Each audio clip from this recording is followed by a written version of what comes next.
Welcome to the Lead Every Day show. Our mission is to see a world well led. And our strategy to get there?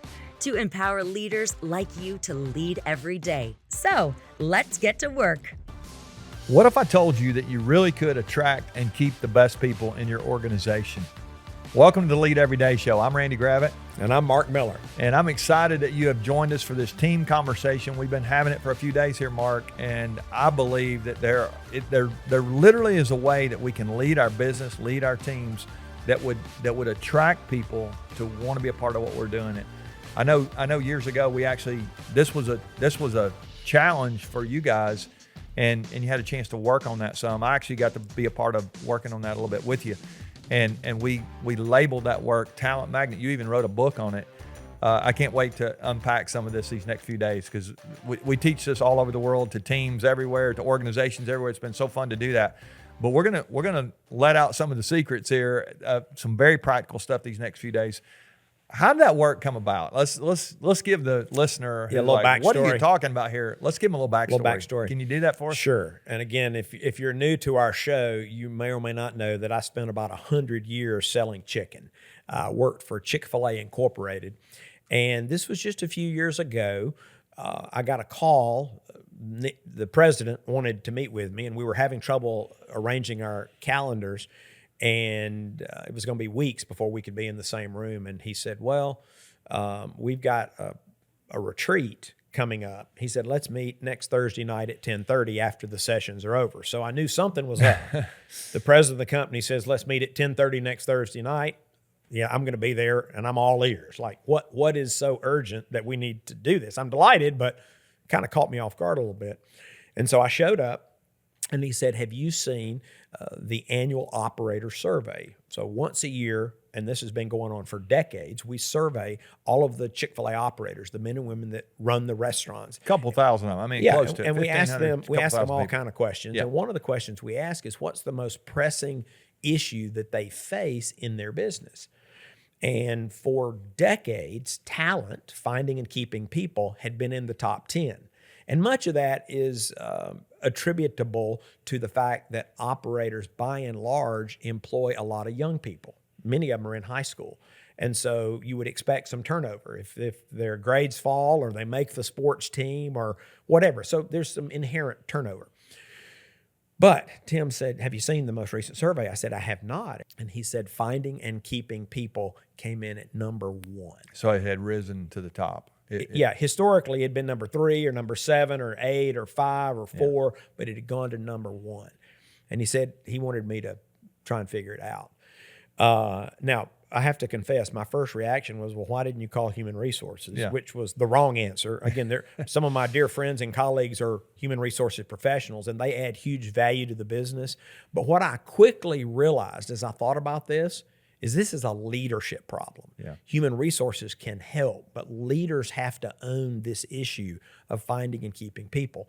So I did what I always do on projects like this. I try to get as much clarity as possible on the real problem. Mm-hmm. And so I went and met with one of our restaurant operators who I knew had a great reputation for attracting and keeping amazing people. And I kind of laid out the scenario and why I was visiting. And he said, you don't understand the problem. And there have been a lot of times you probably didn't understand the problem. There are right? a whole lot of times I don't understand the problem, which is why I was in his restaurant. I said, well, I'm not assuming I understand the problem. That's why I'm here. But the data says the number one problem that operators are facing are finding and keeping people. And he said, that's not the problem. And I'm kind of confused because that's what the data says. We paid a lot of money to get this data, and that's what they said. And he said, you asked the wrong question. And I said, okay, tell me more. I'm all ears. That's why I'm here. And he said, the problem is not finding and keeping people. The problem is finding and keeping the right people. Yeah. He said, you can pay a few dollars more per hour and get people to line up to work in your business, but they're not the right people. Well, and I'll say this. I mean, the person listening out there we meet with them all the time. We're working with these businesses. We speak at these events when people come up and they're like, we can't find people. And I say to them, and people get mad sometimes when you say this, but I'd rather have nobody than the wrong body. I mean, now you can't. I'm not saying you want to do you can't have nobody. You got to have people. But if you get the wrong people, it can wreck what you're doing. This is a huge deal This that is you're huge. describing. I mean, so This is huge. this was obviously a wise man. It was a wise man. who's And so asking this he question. raised the bar for us. And so we at that point said, okay, let's figure out who are the people he's talking about. Yeah. And I think we're going to devote an episode to that tomorrow. But we ended up thinking of them and calling them top talent as opposed to typical talent. And we'll dig into that tomorrow. But let me tell you what we did next. I said, well, let's go find some data. Let's go find some research on what attracts top talent to an organization. That seemed legitimate to me. Now, we might not send it straight to the field. We might need to interpret it or translate it.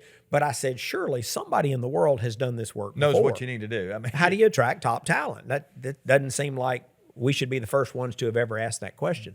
We spent 6 months trying to find existing research.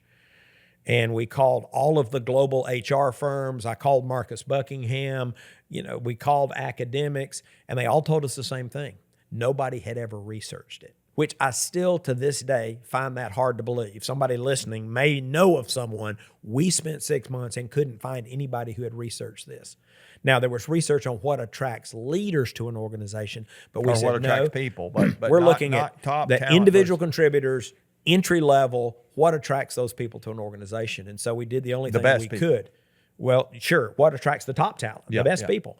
And so we wrote a really big check. I'm not going to tell our audience how much money we spent to conduct what we believe was the first study ever in the history of the world on what attracts top talent. Yeah. And we ended up looking at ages 15 to 65 because we were trying to take out any bias that might exist based on their Generation age or group whatever, and yeah. generation. And did all 50 states. Yeah. It's a U.S.-based study. And so men, women, all over the, the whole place. Yeah. deal. And yeah. so Yeah, and I'm talent- so excited. 'cause Talent Magnet is based on what we learned. Yeah, because we did learn there are some things that if you put these things in place, they literally will pull It will people attract out people. of wherever they are, And keep them. the best people. The best people. out of one organization into yours, and so I think it's going to be very eye opening these next few days as we begin to unpack this and help that person who might be thinking, I just don't think I have the right people. I Yeah. don't think I have the people that I need, Yeah. the level of talent to help us do what we're trying to do. Yeah, and maybe that's something you could even begin to think about is just do an informal assessment. Just begin to think. Make a list of the people on your team and just think, are these A players? Are these typical talent? Again, we'll help you define that more tomorrow, but I think you'll have an intuitive response.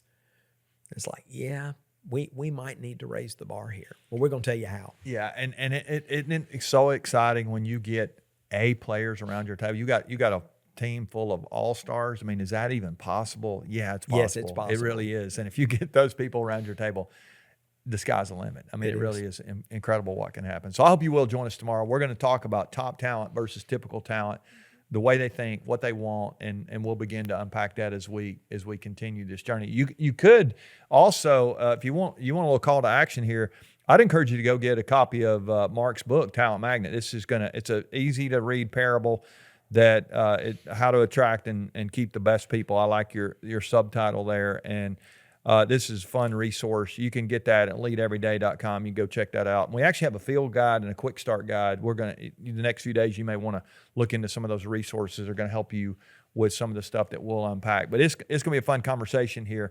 Talent Magnet. How amazing would it be if your business, your team, your organization was the place where people wanted to play, they wanted to work, they wanted to build, they wanted to be a part of something great, and you were the employer of choice in your town? I think it's possible.